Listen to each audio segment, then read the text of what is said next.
Patriots have one of the toughest schedules in the NFL in 2024. We'll break it down and ask, will this impact their decision to play Drake Maye? We'll answer that here on Passcast. The Patriots face a brutal path. They're underdogs, it's true, but they'll rise above the challenges. Welcome to Passcast. I'm Brad Whitaker. We are a little bit under a week away now from the NFL officially releasing the regular season schedule, but we've known for a number of months now who the Patriots will indeed be playing in 2024, and it does not look good. Coming off a season where they had one of the toughest strength of schedules in the entire league, they enter 2024 with the second hardest schedule in the entire NFL. Now, take it with a grain of salt. There's a lot of give and take in the NFL, a lot of parity. Some teams are good one year, they're bad the next. So when all is said and done, the Patriots may end up having an easier schedule than this, but heading into the season, they're at number 2, only behind the Pittsburgh Steelers, who have the hardest schedule in the league. Now, the teams with the easiest schedules are the Falcons, the Chargers, the Bears, the Jets, and the Saints. So even though the Jets finished ahead of the Patriots in the AFC East standings this past season, by the way it broke down, by the cycle in the regular season schedule, they still have a much easier schedule than the Patriots do, even though when you finish 4th, you're going to play the division opponent who also finished 4th, and that's generally how it breaks down, but there's a cycle to these things, and the way it's played out, the Patriots have the second hardest schedule. So let's break it down, starting with the road games. Now, Patriots have a lot of difficult opponents here, and difficult places that they're going to have to play. That starts with the Arizona Cardinals. Now, I know the Cardinals were not great last season, but we know they added some help on the offensive line.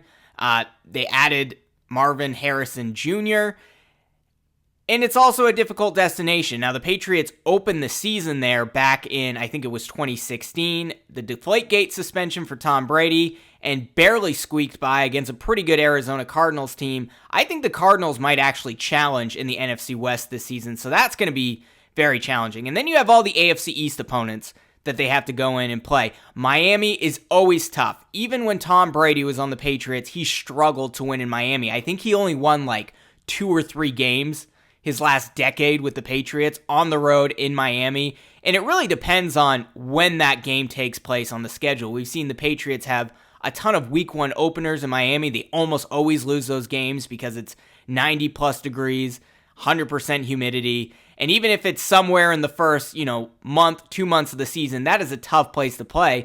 But even when those games take place toward the end of the season, Patriots do struggle to win in Miami, so that's always a tough one no matter how good the Dolphins are, and the Dolphins are expected to be a good team.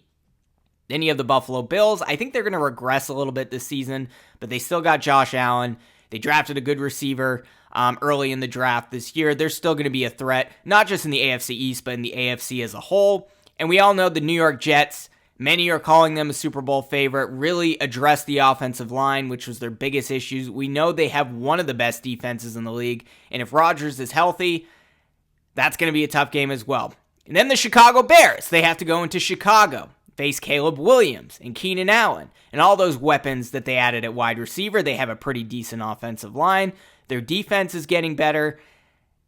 The Chicago Bears are probably going to compete in the NFC North this year, and that's a reinvigorated organization, a team that probably has a real quarterback for the first time in like 20, 30 years. So they have to go there, and they also have to go into San Francisco and play the Niners, NFC champions. And that's a game we can probably chalk up as a loss. I know they got Brock Purdy, maybe not the best quarterback in the league, but more than competent. When we know all the weapons, it doesn't sound like the Niners are going to trade Deebo Samuel, Brandon Ayuk. They even added more weapons at wide receiver. One of the best defenses in the league, good offensive line. Tough to go into San Francisco and win. They got to go on the road to Cincinnati, and face Joe Burrow in that team that is always a contender, at least in the last 3 or 4 seasons. Made a Super Bowl a couple years ago, and we're a drive away from winning it all. We know the Bengals are going to be a good team, and that AFC North division has a lot of good teams there. Then a game that I think the Patriots have a shot at winning. Not saying they're going to win, but the Jacksonville Jaguars. And again, that's one of those games where does it fall on the schedule? If it's week 2 or 3, and they got to go down to Florida, I know it's North Florida, but still going to have 90-degree weather potentially, high humidity. And Trevor Lawrence, if he's healthy, that's going to be tough. And even if he's not healthy, you got Mac Jones wanting to beat his old team. Going to be a tough game as well. And then the Tennessee Titans. We all know they had one of the best off seasons in the NFL, if not the best this year. And they're reinvigorated. They spent a ton of money. I wouldn't be surprised. I've heard rumors that the Patriots are actually going to have their week 1 opener at Tennessee. We'll see if that's true. A lot of these leaks are false, but that would be a tough season opener if they have to go on the road to Miami. So all of those games, they're probably going to lose, right? Like if you look at the gambling odds, the Vegas odds for each of those games, I mean, the Patriots will probably win some of them just because that's how the NFL works, but I guarantee they're underdogs in all 9 of those road games that they have. So then let's look at the home schedule. We all know we went through the AFC East teams, the Bills, the Jets, the Dolphins. They're all going to be underdogs in those games. Don't have much more to say there. Houston Texans, one of the surging teams in the NFL right now, won the AFC South. They're going to go on the road to New England next season. Then you got the Indianapolis Colts.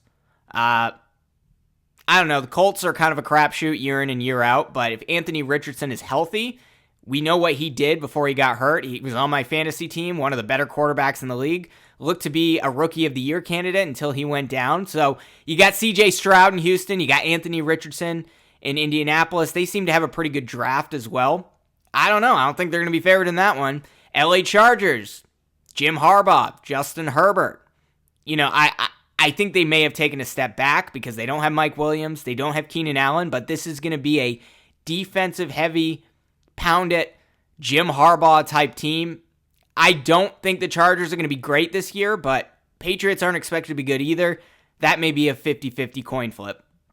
Los Angeles Rams, a team that was kind of forgotten about heading into last season, ended up almost winning on the road and making it to the NFC Championship game against the Detroit Lions.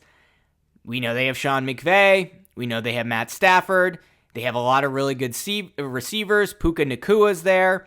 And I think they drafted another receiver this year as well. That's probably a loss. And then the Seattle Seahawks, they're kind of rebuilding, so maybe we can chalk that one up as a win. But when I'm looking at this schedule here, looking at all 17 games, I'm seeing the Patriots being underdogs at this moment in time in at least 16 of those games, and Vegas will probably give the Seattle Seahawks a good chance to beat the Patriots. So they may be underdogs in every single game. Now, I do think the Patriots are going to be better. You know, there's going to be some growing pains. There's going to be a learning curve for Drake Maye, certainly. They're implementing a new offense under Alex Van Pelt, but he did a great job in Cleveland last year. No idea why he was fired. Everyone just raves about the guy, all the players and coaches that have worked with him. I think it was an ownership thing. Patriots added some depth on the offensive line. A lot depends on if Caden Wallace will work out at left tackle. I think the guard positions will be pretty good just because they have so many pieces to choose from. And some of those receivers are going to hit, right? KJ Osborne, Kendrick Bourne, Demario Douglas. I think all those guys are going to contribute right away. And if one of two, Javon Baker or Jalen Polk, can contribute right away, I think Polk can, and Baker probably is going to have to develop a little bit. But if one of those guys hits, and then you got two good tight ends, Austin Hooper, Hunter Henry, and the guy you just drafted, who's going to learn from both of those, I do think it's a decent offense, but a lot depends on what the Patriots decide to do at the quarterback position. We all know they have a good defense, but is this schedule going to impact their decision to ultimately play Drake Maye? That is a big question. Now, we saw Drake Maye say that in training camp, the best quarterback, that guy's going to start week 1. And if Drake Maye comes out there and is clearly better than Jacoby Brissett, is clearly better than Bailey Zappi, he's going to be the starter probably for years to come. And that is what happened with Mac Jones when he faced Cam Newton, who couldn't throw the football. Mac Jones was clearly the better quarterback in training camp. They cut Cam Newton, and he was the starter right away, and it worked pretty well, at least for one season, but then we all know what happened after that.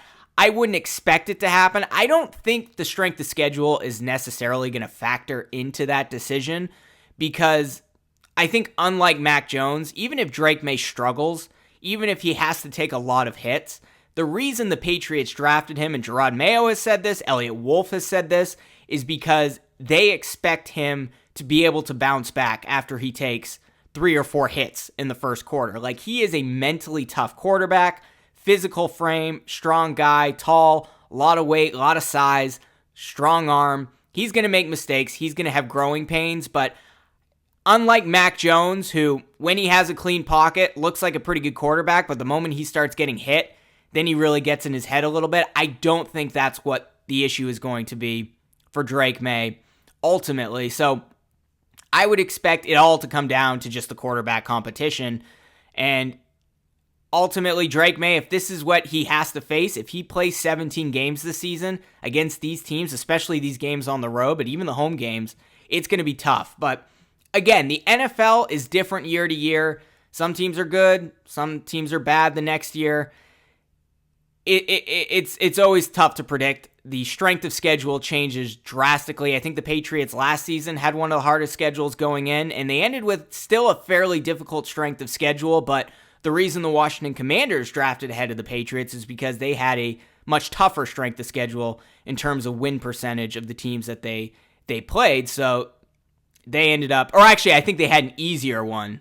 Yeah, so I phrased that wrong. I think they had an easier one, so that's why they were ahead. But the Arizona Cardinals, who finished with the same record, had a tougher one, so the Patriots were in the middle. So I don't know. We'll see what happens, but the NFL schedule release will take place on Wednesday, May 15th next week, so we'll see how this schedule plays out. The Patriots got to go into Florida early in the season twice and play Jacksonville and Miami. That's going to be tough, no matter how good the quarterback is there. But let me know in the comments below, what do you think the Patriots' record is going to be next season? Looking at their strength of schedule, looking at their opponents, do you think this offense is going to be much better? You know, like I've said, Patriots might have a top 5 NFL defense. I think they probably do.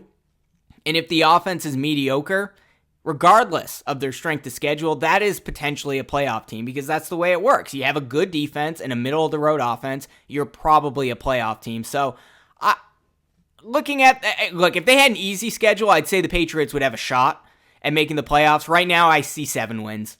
Unfortunately. They may be in the hunt heading into the final 2 or 3 weeks of the season, but this is a brutal schedule. Even teams like Chicago, who are rebuilding, Arizona, who are kind of rebuilding, going on the road to those destinations, going to be challenging. The Tennessee Titans look like they're going to be a good team, although I don't really trust Will Levis. But yeah, let me know in the comments below. I'm curious to hear from you.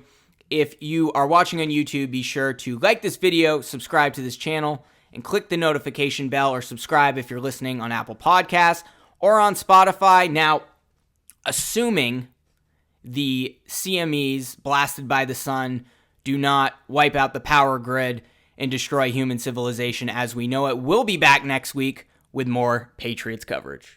In a world